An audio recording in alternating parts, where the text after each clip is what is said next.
Welcome to a very special episode of Known Pleasures. Today we're very fortunate to be interviewing one of the founding members of not one, but two iconic bands of the post-punk era, Joy Division and New Order. So enjoy the insight, the ceremony and the atmosphere as we interview Peter Hook. Hello Peter, can you hear us? I'm sorry I'm late. I didn't expect Peter. them to be... Wow. Just a moment. Hang on. You can hear us, but we can't hear you. Just let me tick this. We can try semaphore. How about that? How about that? I'm here. I can hear you too. We can hear you fantastic. now. How are you? I'm okay. Excuse me being in my dressing gown. That's okay. We figured it was morning. You're in London? No, I'm in Manchester. I'm in Alderley Edge where all the footballers live. Beautiful. Who are the most famous footballers who you see down the shops? Oh my God, mate. Our next door neighbour was David Beckham for quite a while. Then we had Tevez. We had De Gea. He used to always come and investigate when my alarm went off at home. And I'd roar back, of course, in the car, and there'd be a guy in the drive. And I get out of the car thinking, oh, my God, who's this? And it was David De Gea going, it's all right, Peter. Nobody here. It's okay. He's got a safe pair of hands, don't worry. Yeah, we've got Rooney round the corner. Yeah, you name it, And I see, funnily enough, in my local park, I usually see all the young kids from City. Oh, yeah. Okay. That join. They're always playing in their... practicing in the park, and it's quite funny because Manchester City did a Hacienda collection for their shirts just for the players. Wow. And Really? I'm watching these kids, like 17, 18, 19, whatever, playing, wearing Hacienda shirts and thinking, I wonder if they know. It's Yeah, that weird. yeah. And then United, just to keep up, did an Unknown Pleasures range of football club wear, some for just the players. And I see them young kids, and I'm walking through the park with the dogs, watching these kids running around in Unknown Pleasures football shirts that play for United, and thinking, oh my God, this is, it's quite a strange thing to go through. Luckily, after all the years, I'm used to it. I bet you are by now, yeah. We should tell you a bit about ourselves, I suppose, Peter. And Graham is one of our guys. I'm Mark. That's Patrick. Just thought I'd explain straight up. Our podcast is called Known Pleasures. I don't know where we got that name from. Yeah, it's a good name. We discuss the post-punk and new wave period of the late 70s and early 80s. We normally devote an episode to a particular band, but every now and then we get to interview someone like yourself. So I'm not going to be asking the questions. I'll pass it over to Patrick to ask the first one. Peter, we saw you and The Light play in, was it 2017 when you last came to Australia? Oh my God, Australia has been wonderful to us in the same way that it was with New Order, and we actually got there very early. I formed The Light to play the music to celebrate 30 years of Ian's life. Yeah. Because I was appalled, really, once the New Order finished and when we split up. And I thought, why have we never celebrated anything to do with Joy Division? So that was how I started. We actually came over to Australia. It's pretty quick. Australia, in Melbourne, was our 7th concert. Oh, really? Yeah, we were really young by the time we got to Australia, and I must admit it's been fantastic ever since. I remember the very first time I came to Australia it was in 1982. Yep. New Order. Yep. There was a factory, Australasia as it was called. Yeah. Lovely guy ran it, and we managed to get over really quickly to play over there. So yeah, I've been very lucky to be treading your streets over and over again for a long time. So yeah, it's been absolutely wonderful. And the great thing about this tour, it's doing so well that they've actually booked me for next year as well. So I was like, this is absolutely fantastic. So yeah, it's always a pleasure to come. I find that the audiences Australian audiences are amazing. They're very receptive. They also, the shock that it gave us when we came from England first off was that in England, most of the audiences were all male. And because of that, it brought with it a quite unique set of problems. And then, of course, we got to Australia. You know, I can remember playing in Coogee Bay in Salinas, 2,000 people, and they opened the doors at 6 o'clock in the afternoon. And I said to the guy, "What time are we on?" And he went, "Oh, you'll probably go on about 11. And I was going, 11? And you're opening at 6? And then, of course, when I went on, I realised why, because everyone was absolutely freaking plastered. And it was absolutely unbelievable. I think it was 110 degrees on stage. I had a roadie, or my mate actually, was pouring iced water down my leather trousers. So we have some very, very fond memories of playing in Australia without a shadow of a doubt. And it was pretty much summer as well. I saw you play. I've still got the ticket stub. This is how tragic I am. The 25th of November 1982 in Melbourne at the Palais Theatre. And I'll get to this a little bit later on, but my theory is that the first time you ever played Blue Monday was at that gig, which I think might have been your first Australian gig of that tour. Yeah, it was. I can remember it. Yeah, and every time I get to Melbourne down that end, I always go and have a look. Because it was a really weird gig. I mean, there wasn't many people there. Oh, really? But it probably was the first time that we played Blue Monday, because we towed all the sequences. Oh my God, how they survived, I will never know. But so the adventure in New Order used to be making the bloody things work. It used to take us, we used to have to get there about midday, and it'd take us like 5 or 6 hours to get the crap working together again, because it really was steam driven, and you'd be there like winding it up, you know. It was the complete antithesis of what everybody thinks about electronic music.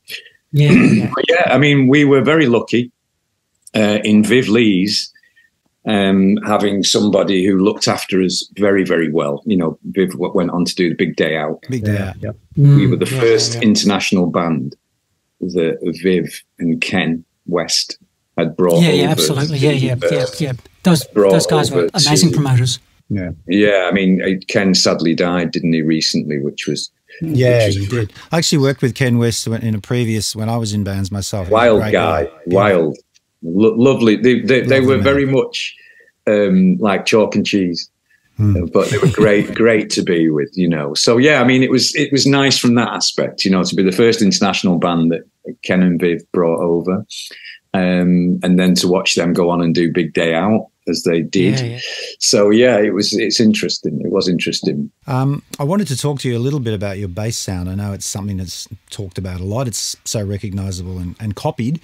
And you'd be in anybody's top 5, bass players of that era. We know that JJ from the Stranglers was an influence on you. We had him on here. We talked about that with him when we interviewed him. Did you? I met him. Everybody has been trying to get us to meet for years. Now he's my hero. He is my hero too. I mean, and I was going, no, I don't want to meet him. I don't want to meet him. I had a very unfortunate episode with Lou Reed once that I never want to relive with anybody. So I heard you met George Best, and it was the same thing. He was quite rude to you. Yeah, George Best was incredibly rude to me. Which was very sad. But I'll put that down to alcohol. But I mean, JJ, I actually met him for the first time last year at a festival. We shared the same tour manager for a bit, and Gary said to me, he said, "I'm going to get you two together if it bloody kills me," and he did. And it was really weird. It was really nice, and it was. I suppose it's like the closing of a chapter. I think he's mellowed a bit too. Well, it was weird, you know. I mean, when I started, I was always looking for something to enhance, shall we say, what I was doing. I went to see The Clash in Bellevue here in Manchester, and I watched The Clash, and I thought, my God, that bass player looks cool. Didn't he? And I thought, why does he look cool compared to all the others, you know?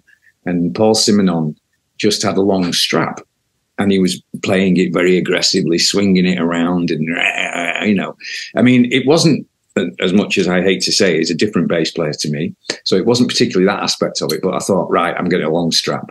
And I went and got 2 straps, put them together, and then had it round my knees. And then I had to learn to play completely differently, because the interesting thing about guitar strap length, I don't know if you know it, is that the shorter it is, the easier the instrument is to play.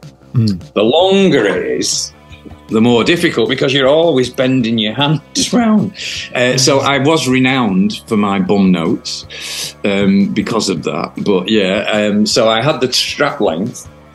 All I needed then was the other direction. And I went to see the Stranglers play in Bingley Hall in Stafford. Big gig, actually. And it was fantastic. And I listened to Jean-Jacques, and the sound of his bass was, wow, it was hypnotic. It was like 5 minutes time, you know, that period.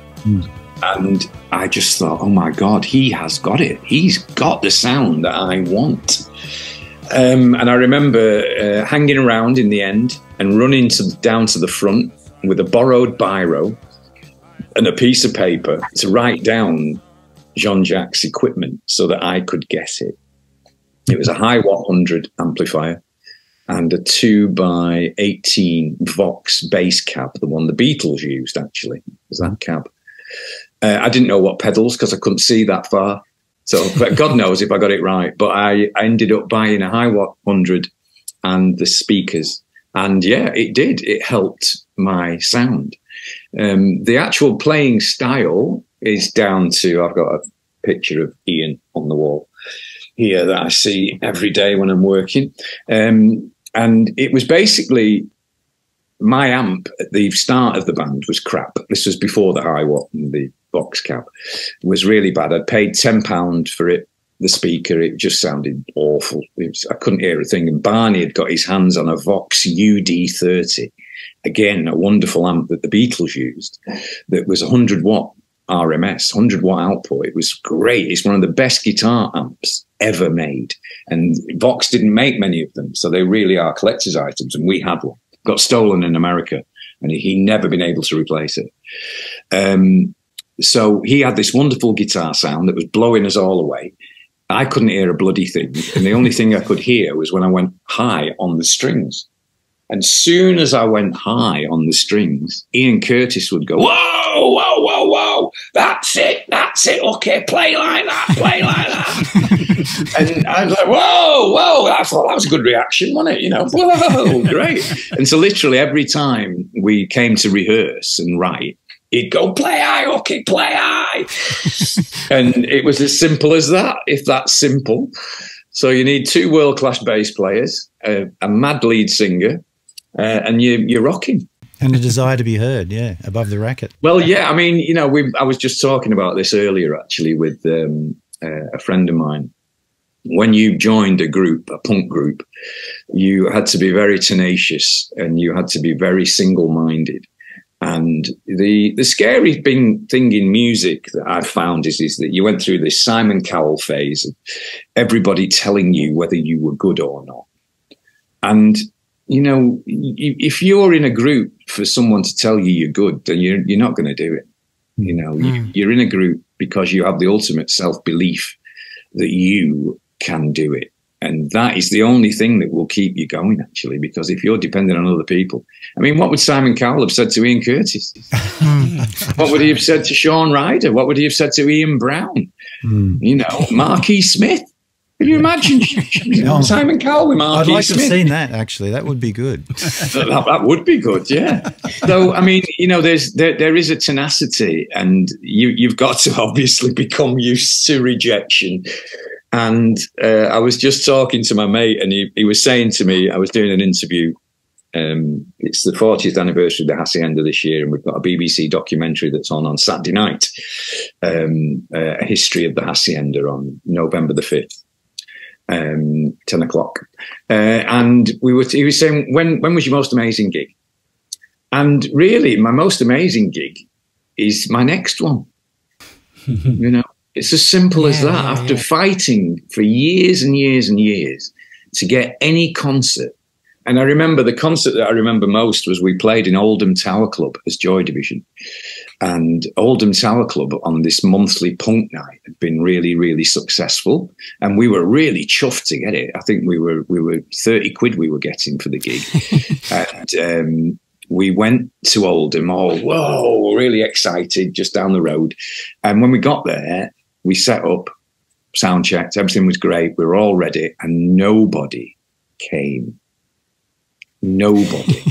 There was no audience. And the barman came out and started sweeping the floor while we were playing. And when we finished the song, I'll never forget, it was this black dude. We finished the song and he went, "Hey, man," he says, "you know any Hendrix?" We went, "We're a punk band. We don't play that sort of thing." Back it, you know, and we played a full gig, played our hearts out.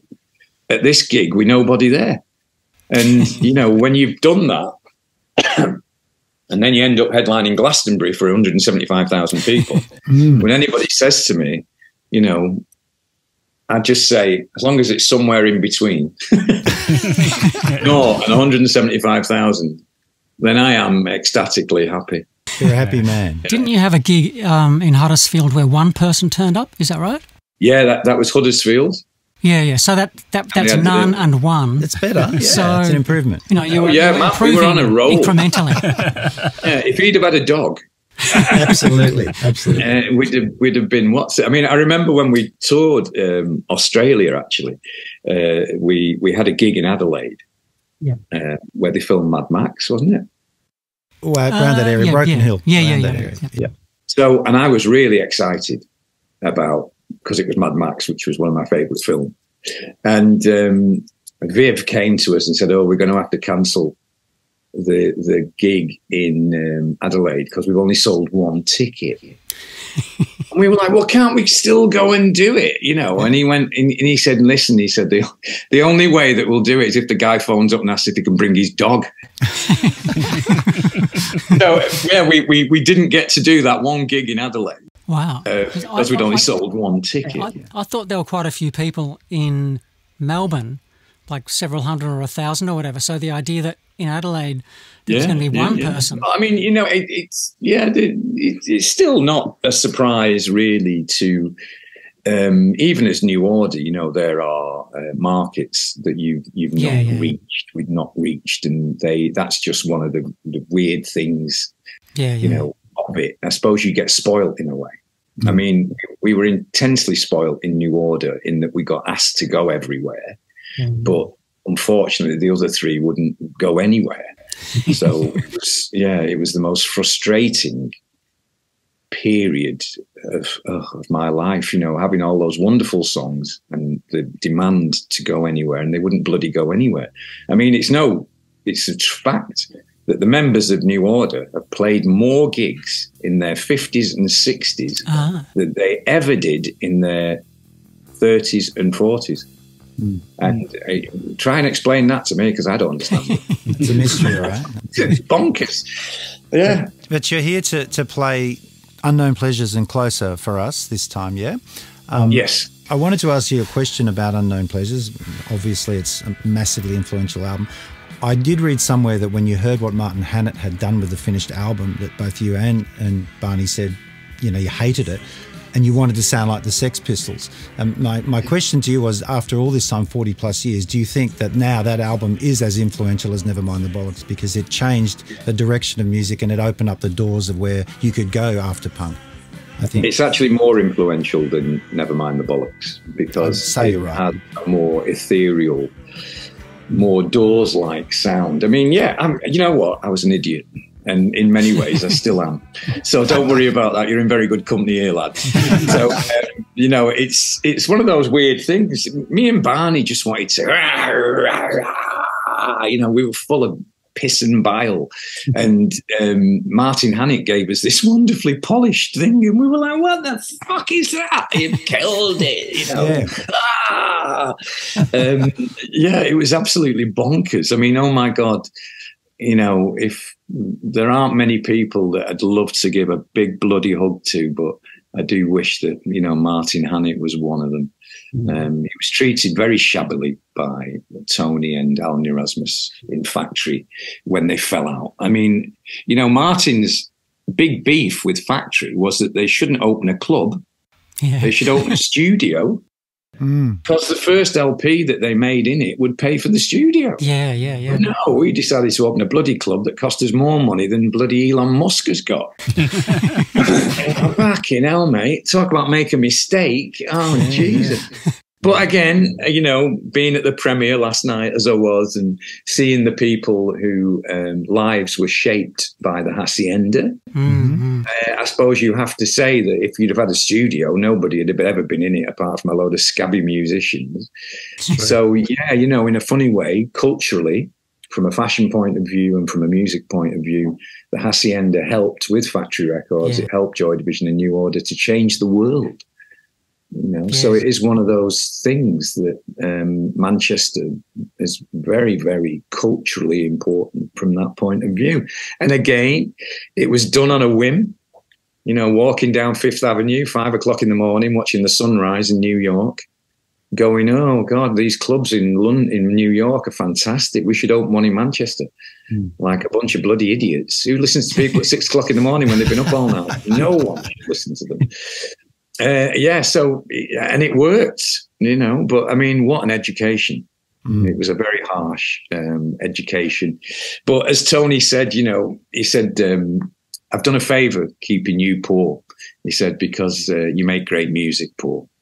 That's true as well. Yeah. I did manage to get there in '96 to the club as well. So I thank you for that. Good. Before it closed. Yeah, you must have just made it then. I did. I had a great night. It was a bit scary, but it was a good night. So thank you.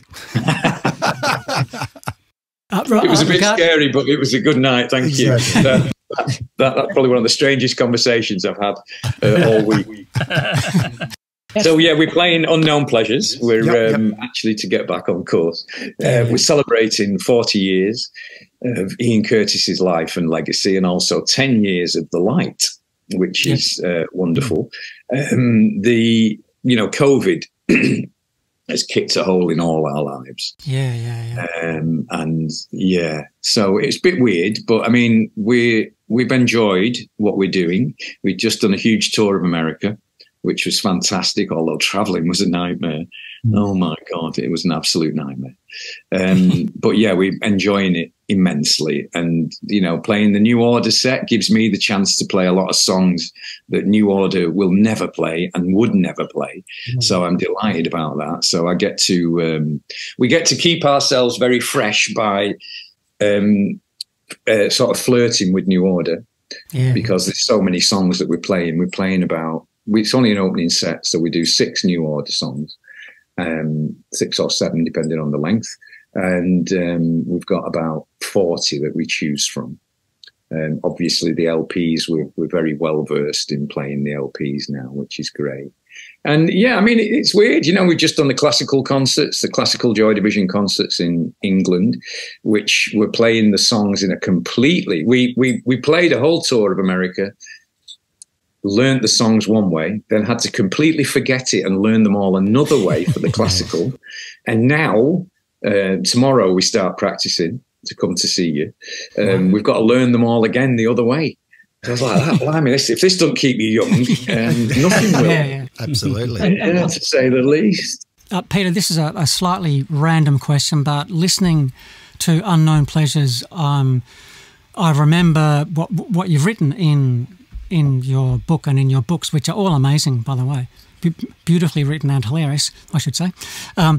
The recording of Unknown Pleasures when over the course of 3 or 4 weekends, when you had a full-time, when you had a full-time job, and were you still working at the Manchester Ship Canal Company at that time, or was it somewhere else? Yeah, we were working during the week. I'm trying to picture the kind of creation of the musical magic on the weekend and then sort of schlepping off to work on the Monday morning and literally sitting at your desk. And because at 9 o'clock on that Monday morning. working through the night. What paperwork were you actually doing on that Monday morning for the Manchester Ship Canal Company? I was staring glassily forward like that. And I mean, it was a double-pronged attack because the gigs had the same effect on you. Yeah. Because I drove the van, right? With the gearing. Yeah. I was always last in, first out. Yeah. So we'd drive to London and drive back, and I'd get home about, 4 or 5 in the morning, and then I'd literally, my mum would wake me an hour later, and I'd have to drive to work. And I had quite a cool game, actually. There was a pedestrian crossing just in front of where I worked in the Manchester Ship Canal Company. And it always seemed to be the one. I'd stop to let everybody cross the road. I'd fall asleep. And then someone had banged on the window who I was working with. And going, good gig, Peter. Was it a good gig? Because they always knew me like that. I'd be like, oh man, you know. So yeah, Martin Hannett was like a vampire, and he would only work at night, which was good for Tony because the night rates. I mean, the studios then, 24-track studio, was booked up 24 hours a day. So people were coming in during the day and the night, and you got your session. You know, you got your slot of 12 hours, and the 12 hours during the night was obviously cheaper. So Martin Hannett fed into this with Tony and Factory Records. And of course, when he said to us, all right, well, you're coming to do your album, which we were delighted about, very excited. We had most of the songs written. And I think we wrote 2 songs in the studio. One was Candidate, and the other one was Safety to Wear. It's because Martin wanted more songs to choose from. We'd given away Atmosphere and Dead Souls. So we couldn't put them on the album because it wasn't allowed because we were punks. Yeah. So we'd lost 2 of our greatest songs. So yeah, Martin was a little bit miffed at that, and that's why he made us write a couple more, which didn't get used. Only Candidate got used on the album. So the thing is that we went into the studio probably about 8 o'clock at night, very excited. And then we worked while 7 in the morning. Wow. So for the first weekend, it was a novelty. You know, you weren't very popular with your girlfriend because you just crashed out on the couch when you got home, but it was actually okay. It's a very odd thing working at night in those days. Because it was so quiet. You know, there was no mobile phones or anything. There was no social media. You were just sat there in an empty studio, usually freezing because they'd turn the heating off at night. And it was quite eerie. Yeah, it was really weird, you know, being up at that time. But it worked. We recorded the songs very quickly. We played them all live. And Ian Curtis's vocals were done demo-wise while we played live. And then they were recorded again for separation. Then Martin Hannett would record the instruments again, which was what freaked us out, to get separation. So he'd get the run through of the song, say 4 minutes, and then he'd replace the bass with a clean bass. He'd replace the vocal with a clean vocal. He'd replace the guitar with a clean guitar, but always keeping the spirit of the take. And then he'd replace the drums so that he got clarity. So he got the performance and clarity. It was actually very, very clever, which we didn't realize at the time. Because while you were doing it, you were doing, what are you doing, Martin? The bass part was great. What are you doing? Why are we doing it again? You know, and he'd just go, shut up and do it.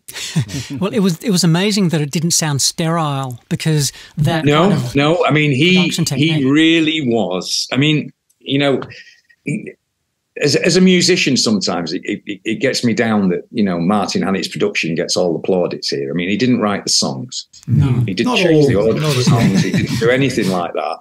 So the thing is that what he did know was how to make a great sounding album that would last forever. You know, when I'm sadly dead and gone, people will be listening to Joy Division in the same way that I listen to the Doors, the same way that I listen to the Velvet Underground, etc. He really did make a masterpiece. And that was the sad thing, actually, about the way that Factory treated him at the end. Just because they fell out over a studio or a bloody club.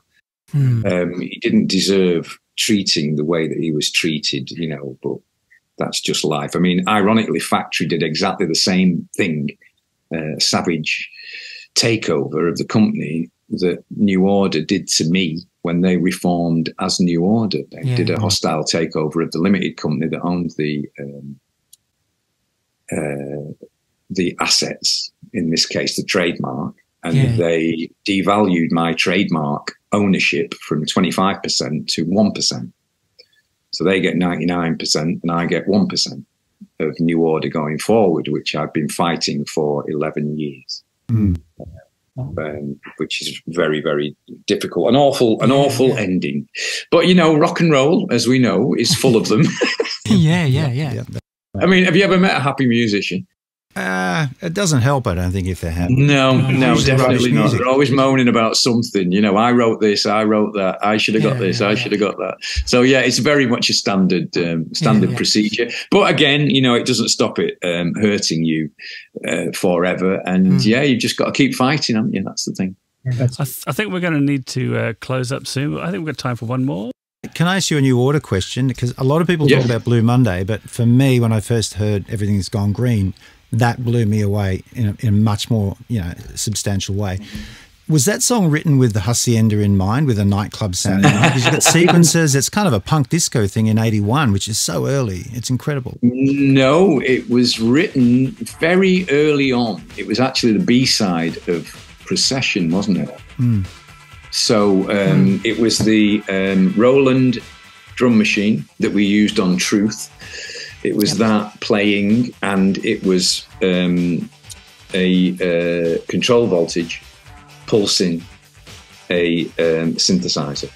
And that was how that song came about, with the bass line and then the vocal and the guitar just put onto it. I mean, you know, songs like that are so simple.